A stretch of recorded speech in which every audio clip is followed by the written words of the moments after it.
I think most people get overwhelmed with climate change, honestly. Feels like you just can't do anything about it.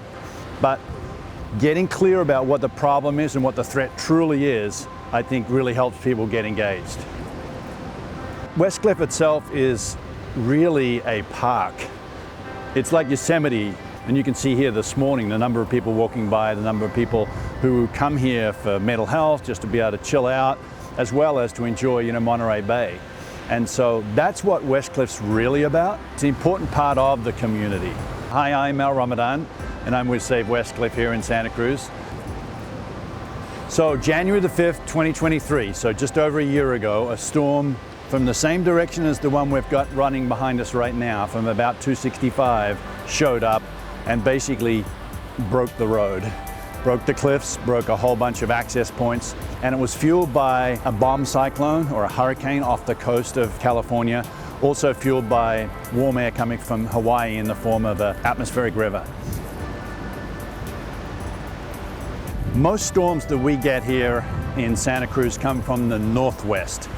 They'll come down the coast, they'll go around the reefs that are out here. If you look closely at the bathymetry, you'll find that right behind me there's a deeper trench that exists that actually runs out to sea. And so it appears that when the swell lines up with the trench direction, waves actually come at the cliff, basically square on, and they don't break along the way, so they keep all of their power, and they literally launch the power at the cliff, and the cliff has to sustain that kind of power.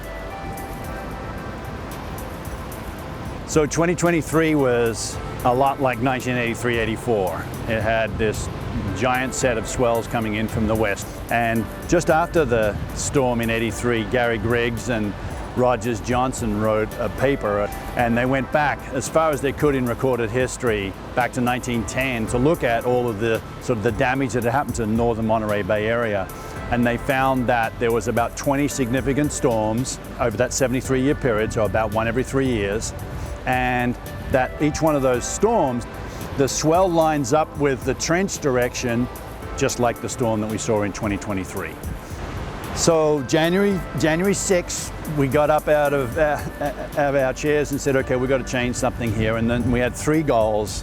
One was to recruit sort of the great minds in Santa Cruz, like all the people in the community who really wanted to be part of this and really try and find an answer. And we have over 600 people or members in Save Westcliff today. Second thing was we needed to get the city and the Coastal Commission to come together and fix the damage. We got some of the infill walls put in place as emergency repairs, which is a miracle. If that hadn't have happened, the storm of December 28 would have taken out the rest of the road and probably some of the parklands and properties behind it.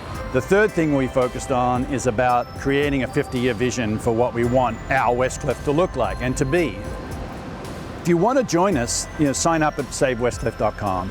There's a registration form there. There's a whole bunch of blogs with incredible information, a lot of it from Gary Griggs and some of the other great scientists that we have here in Santa Cruz. You'll get regular updates about when the city meetings or the community meetings are happening. You'll get updates on where we are in sort of our goals. So please join us, savewestcliff.com. Our kids and their grandkids ought to have the same kind of access, the same kind of opportunities that we've had growing up, and that's what we would like to leave. And if we don't do it, no one's going to do it.